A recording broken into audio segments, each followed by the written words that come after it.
ideologi perusahaan pers, bahkan jurnalis itu dia berada pada tiga ini. Apa maksudnya? Ideologi kiri itu dia sangat anti pada misalnya bekerja sama dengan pemerintah, terus kegiatan-kegiatan advertorial gitu, sangat anti terhadap yang begitu.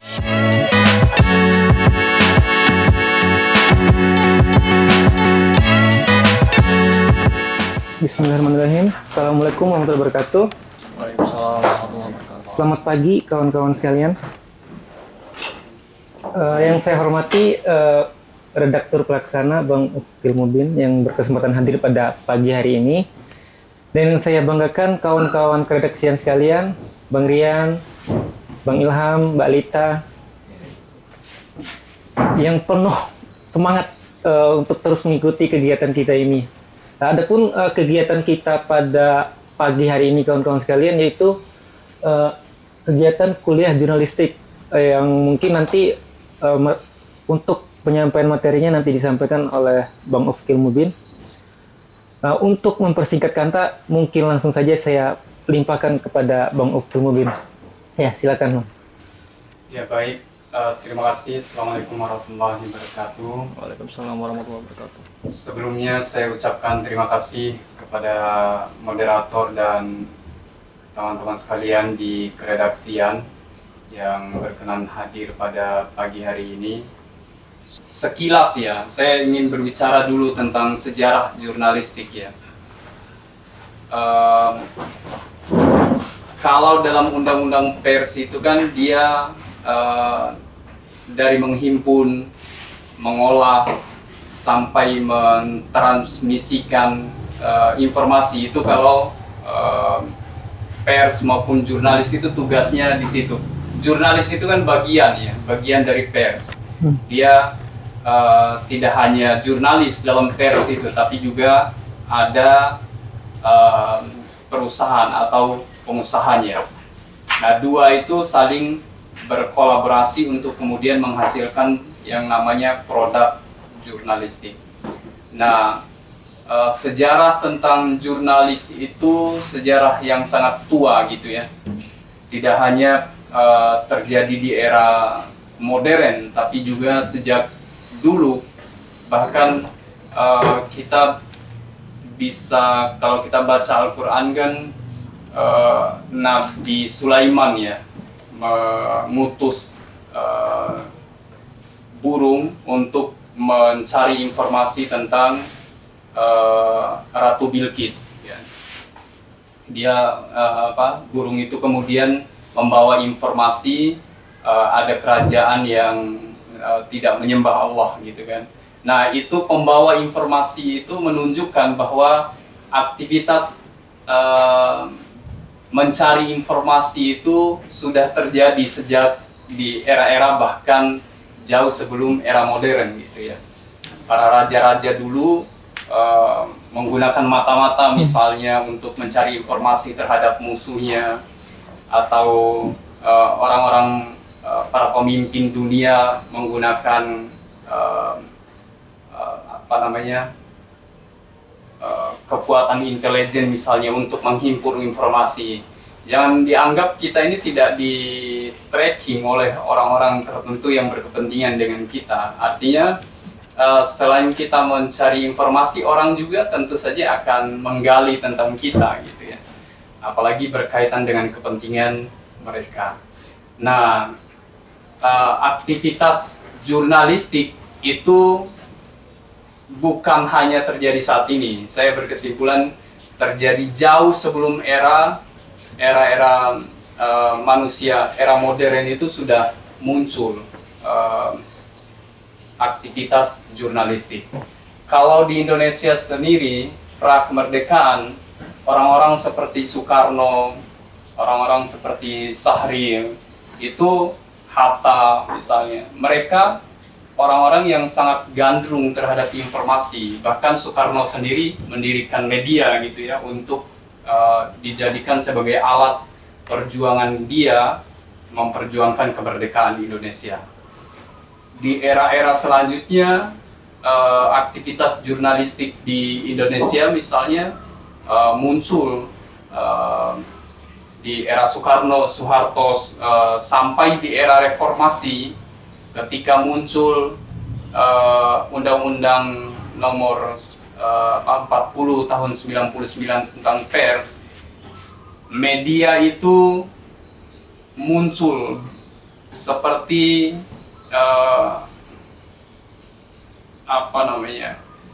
muncul masif lah gitu ya. Orang dengan mudah mendirikan media. Ya. Dulu ada di era koran misalnya, kemudian muncul era media online, semakin secara perlahan menggeser. Tentu saja kemunculan media itu menunjukkan bahwa jurnalis itu punya peran yang sangat signifikan ya dalam konteks bernegara, ataupun baik dari sisi ekonominya maupun sisi politik gitu ya. Nah itu yang sekilas ya saya anggap proses sejarah jurnalistik ya. Kemudian kalau dari sisi media, tentu saja klasifikasi medianya ya, dulu mungkin kita familiar dengan era koran, majalah misalnya.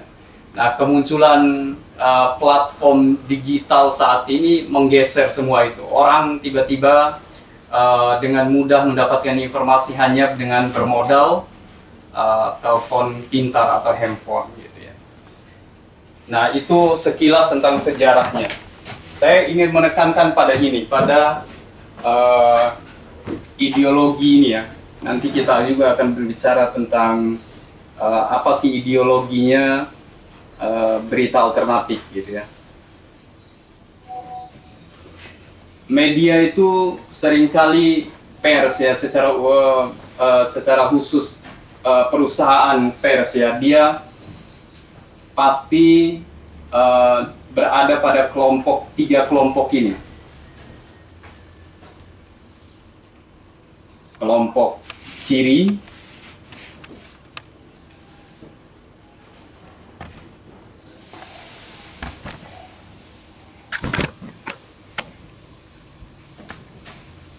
umumnya saya klasifikasikan begini, ini mungkin dari orang lain para praktisi jurnalis belum melihat ini. Saya mengklasifikasinya pada tiga ini. Ideologi perusahaan pers, bahkan jurnalis itu dia berada pada tiga ini. Apa maksudnya? Ideologi kiri itu dia sangat anti pada misalnya bekerja sama dengan pemerintah, terus kegiatan-kegiatan advertorial gitu, sangat anti terhadap yang begitu. Misalnya yang kerjasama ada kontrak dengan pemerintah, mereka sangat anti. Pokoknya apapun yang dilakukan oleh pemerintah itu salah. Itu kelompok ini. Saya ada, bahkan masih eksis saat ini di Indonesia ya. Kalau teman-teman lihat di YouTube, tentu saja akan menemukan yang seperti ini. Ada kelompok yang memang kelompok yang saya sebut sebagai kelompok kiri, yang memang aktivitas mereka pokoknya apapun yang dilakukan pemerintah salah. Mereka aktif mengkritik, mencari celah kesalahan dari pemerintah. Tidak ada apresiasi yang mereka lakukan. Kelompok kiri ini berkebalikan dengan kelompok yang kanan gitu ya.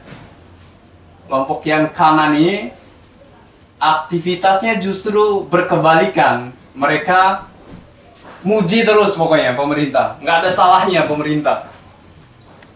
Nggak ada salahnya sama sekali. Pemerintah oke terus pokoknya. Itu yang kelompok kanan ini, mereka apapun yang dilakukan pemerintah itu positif. Senegatif apapun cari celah positifnya. Itu kelompok yang kanan. Kalau yang tengah itu dia berada pada dua poros tadi. Berada pada dua poros tadi, dia tidak juga anti terhadap pemerintah, tapi juga tidak juga sepenuhnya menganggap pemerintah itu positif terus. Itu kelompok yang tengah ini. Nah, kelompok-kelompok yang ini dia tidak anti bekerja sama dengan pemerintah. Oke, kita bekerja sama secara profesional. Kita juga membangun relasi dan kerjasama dengan siapa aja, selama itu bernilai positif gitu ya. Nah, tetapi kelompok ini yang tengah ini, mereka juga konsen terhadap perjuangan sosial. Mereka mengangkat isu-isu tentang ekonomi, politik, kemudian membela yang tertindas misalnya. Nah, kerjasama dengan pemerintah tidak menghalangi dia untuk bersikap kritis gitu ya. Misalnya terjadi, walaupun dia bekerja sama dengan pemerintah, tetapi ketika melihat ada kejanggalan dari pembangunan misalnya, pendidikan, dia memberikan masukan dan mengkritik gitu ya, secara bijak dan proporsional. Nah, itu tiga kelompok ini yang saya anggap akan mengerucutkan kita berada pada posisi mana kita saat ini. Berita alternatif tentu saja tidak berada pada kelompok kiri maupun kanan. Kita posisinya saat ini, kita berada pada kelompok tengah.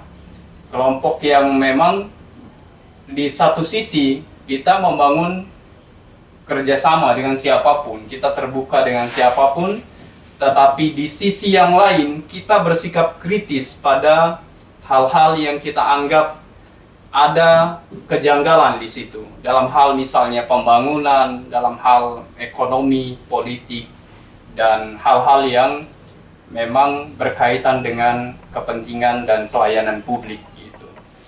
Itu posisi kita. Posisi ini apa dasarnya? Tentu saja dasar daripada ini yaitu Undang-Undang Pers tentu saja.